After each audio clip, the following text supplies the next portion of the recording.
સૌને મારા જય શ્રી કૃષ્ણ। આજે આપણે બનાવવાના છે મોતીચૂરના લાડુ।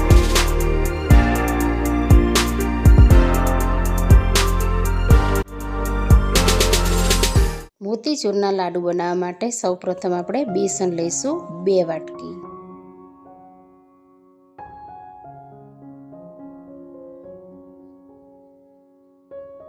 તેમાં આપણે પાણી ઉમેર્યું છે 1 ગ્લાસ અને બેસનને વ્યવસ્થિત હલાવતું રહેવાનું છે। તેમાં દળીઓ થવી જોઈએ નહીં।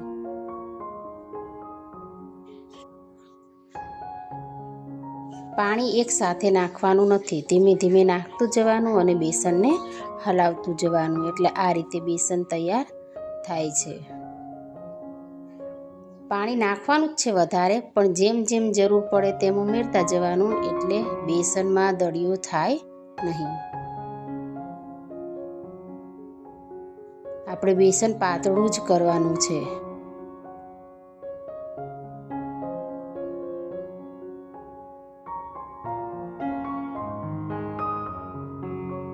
તમે જોઈ શકો છો કે બેસન પાતળું થઈ ગયું છે। આપણે એક કડાઈમાં થોડું તેલ ગરમ કરવા મૂકી દીધું હતું। તેલ ગરમ થઈ ગયું છે તો તેમાં ચમચી અથવા તો ચમચાની મદદથી ધીમે ધીમે બેસન અંદર નાખવાનું છે। ઝીણી ઝીણી નાની મમરી જેવું થશે તેને આપણે ક્રિસ્પી થઈ જશે તરત જ, પછી કાઢી લેવાનું છે।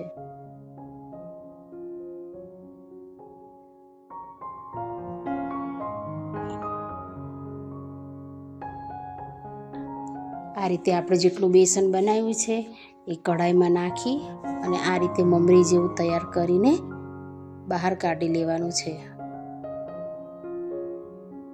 તમે જોઈ શકો છો કે આપણે જે બેસન હતું તેની મમરી બનાવી દીધી છે। હવે તે થોડી ઠરી જાય પછી મિક્સરમાં ક્રશ કરી દેવાની છે,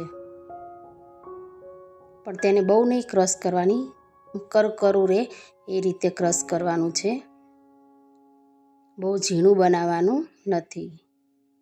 આપણે હવે ક્રશ કરીને તેને બહાર કાઢી લીધું છે। દાણી રહે એ રીતે ક્રશ કરવાનું છે।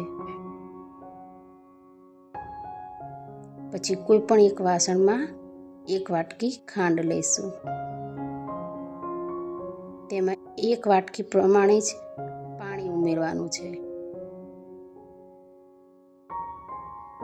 હવે ખાંડ ઓગળી જાય ત્યાં સુધી આપણે તેને હલાવતું રહેવાનું છે। ગેસની ફ્લેમ ધીમી રાખવાની છે। તમે જોઈ શકો છો બબલ થવા માંડ્યા છે, ખાંડ ઓગળી ગઈ છે। તેમાં આપણે ફૂડ કલર ઉમેરીએ છીએ અને પછી પાછું તેને હલાવી દેવાનું છે, જેથી તે મિક્સ થઈ જાય। ખાંડ બરાબર ઓગળી ગઈ છે। તેમાં ઉમેર્યો છે એલચી પાવડર।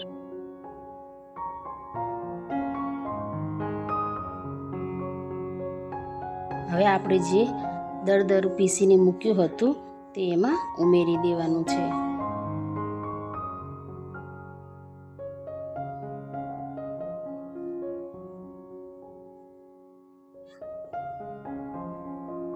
હજુ આપણે ગેસ ચાલુ જ રાખીશું અને જે ઉમેર્યું છે તે વ્યવસ્થિત મિક્સ કરી દેવાનું છે, આ રીતે હલાવીને। તેમાં આપણે મગજતરીના બીજ ઉમેર્યા છે। ફરીથી આપણે તેને હલાવીશું।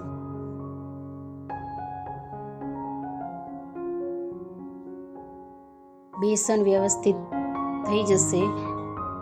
આપણે બનાવેલી ખાંડની ચાસણી અને આ દરદરું પીસેલું મિક્સ થતું જશે, એટલે આવું કટ થતું જશે। તેમાં આપણે પિસ્તા ઉમેર્યા છે। તમે જોઈ શકો છો કે ચાસણી બરાબર લોટ સાથે મિક્સ થઈ ગઈ છે। તેમાં આપણે 1 ચમચી ઘી ઉમેર્યું છે।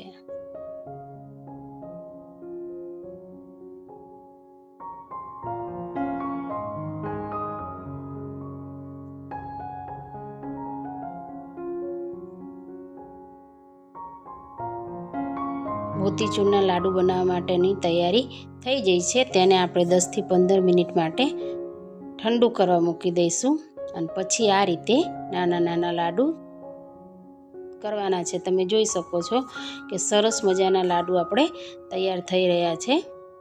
તેને ગાર્નિશ માટે કોઈ પણ વસ્તુનો આપણે ઉપયોગ કરી શકીએ છીએ.